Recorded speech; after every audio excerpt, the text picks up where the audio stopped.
인도에서 늑대들에게 키워진 아이들이 발견됐죠.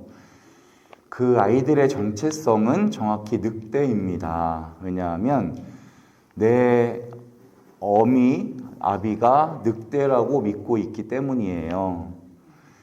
그런 정체성을 지닌 아이들에게 사람의 사회성을 가르치기 위해서 엄청나게 노력을 했지만 결국 몇 년 만에 안타깝게 다 죽고 말았다고 합니다.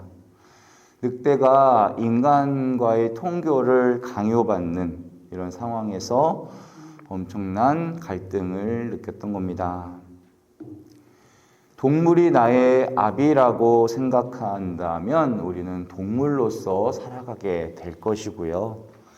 그런 사람을 사회에서는 동물 취급을 하게 될 것입니다. 나의 부모님을 나의 부모님으로 인정하면 비로소 우리가 인간이 될 수 있죠. 하지만 하느님을 내 아버지로 인정하는 사람들은 조금 더 높은 영적인 수준을 갖게 됩니다. 예수님께서 하느님을 아버지라 부르셨고 우리도 하느님을 아버지라 부르라고 하셨어요. 이건 인간 수준에서 하느님과 관계를 맺으라는 뜻이 아니고요. 우리를 당신의 자녀로서 관계 맺길 원하시는 겁니다. 우리는 하느님의 자녀입니다. 내 자신의 원천을 인정하지 않으면 인도의 늑대소녀 카밀라와 아밀라처럼 정체성의 방황을 할 수밖에 없습니다. 성경이 말하는 인생에는 두 가지 길이 있어요. 생명의 길과 죽음의 길, 선한 길과 악한 길, 또 의인의 길과 악인의 길이 있습니다. 우리 인생은 이 두 가지 길 중에 어떤 것을 선택하느냐, 거기에 따라 결정된다고 말해요. 그렇다면 우리가 행복할 수 있는 방법이 있어요. 그거는 먼저 행복의 길을 선택하는 거예요. 행복의 길을 선택하고 그 길을 계속 걸어가면 됩니다. 하지만 문제는 뭐냐면 많은 사람들이 행복하기를 바라기는 하지만 정작 선택하는 길이 행복의 길이 아닐 때가 많아요. 우리가 행복한 인생은 행복한 길을 계속 선택하고 걸어가면 복된 인생이 될 수밖에 없는데 그 길에서 벗어나지 않으면 우리 삶에는 복이 주어질 수밖에 없습니다. 성경은 그 길이 어떤 길이냐고 말하냐면요. 주님을 따라가는 길, 말씀을 따라가는 길, 사랑을 선택하는 길 이렇게 이야기해요. 다시 말해 예수님께서 가셨던 길을 얘기하는 거예요.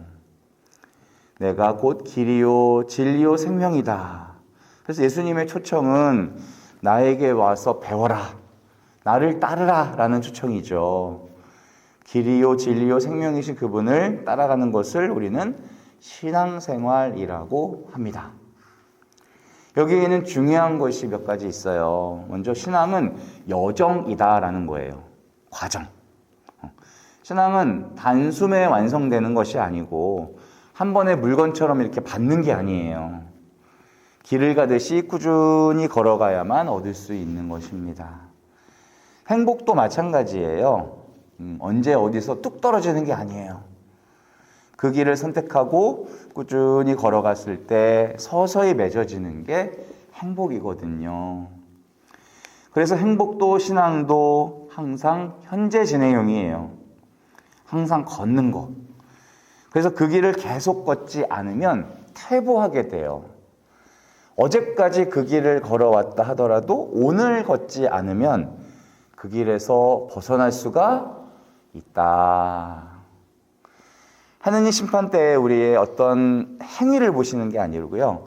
어떤 결과를 보시는 게 아니고요. 어떤 길을 걸어왔는가를 보신다는 겁니다. 그런 우리에게 오늘 복음은 경고를 하고 있어요. 신앙인들에게 앞으로 이러한 어려움들, 핍박이 생길 것이다. 다시 말해 우리에게 어떤 유혹이 올지를 미리 알려주시는 거예요. 신앙은 여정이라고 했잖아요. 걸어가는 거. 그러니 가다가 장애물이 있을 수밖에 없는 거예요. 신앙이 여정이라는 것을 이해한다면 장애물이 있다는 것도 이해가 될 것이고요. 이거를 극복해야 된다는 것도 이해가 되실 거예요. 하지만 우리는 장애물을 생각하지 않을 때가 많아요.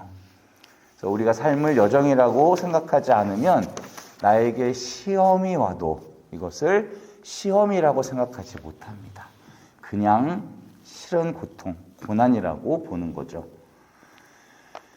하느님을 믿는다는 건 단순히 어떤 신적 존재에 의지하고 살아간다는 것 이상이에요. 하느님을 믿는다는 것은 여기서 좀 나아가서 하느님의 시각을 지니게 되고 하느님의 관점을 지니게 되는 것을 말해요. 우리가 세례를 받는다는 것은 내 시각, 내 관점을 지니고 살던 사람이 이제 하느님의 시각, 하느님의 관점을 알게 되고 그렇게 살아가게 되는 것을 말합니다. 성경을 읽다 보면 성경만의 관점이 있어요. 우리 인생과 역사를 바라보는 성경의 시각이 있죠. 그런데 그것이 우리 것과 다를 때가 많아요. 성경의 시각은 이 세상의 시각을 뒤집어 놓을 때가 되게 많습니다. 세상에서 가치 있다고 생각하는 것이 성경에서는 무가치할 때가 있고요. 또 세상에서 무가치하다고 생각하는 것들이 성경에서는 가장 가치 있을 때도 있어요. 이것은 성경의 시각과 세상의 시각이 다르다는 것을 말해줍니다.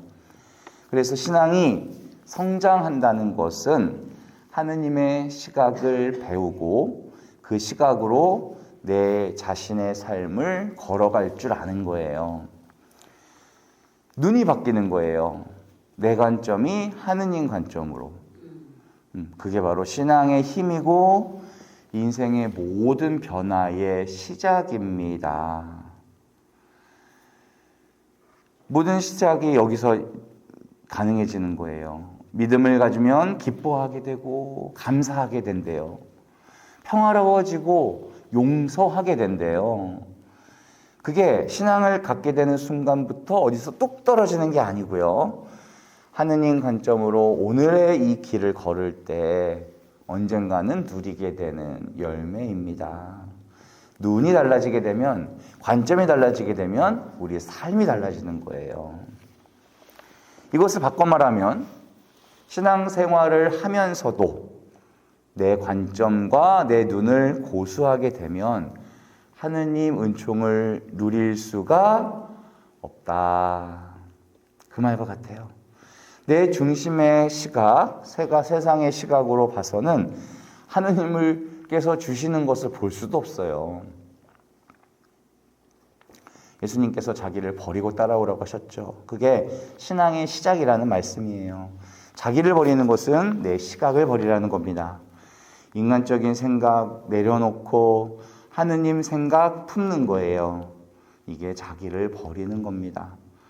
신앙은 하느님의 시각을 배우는 시간이에요.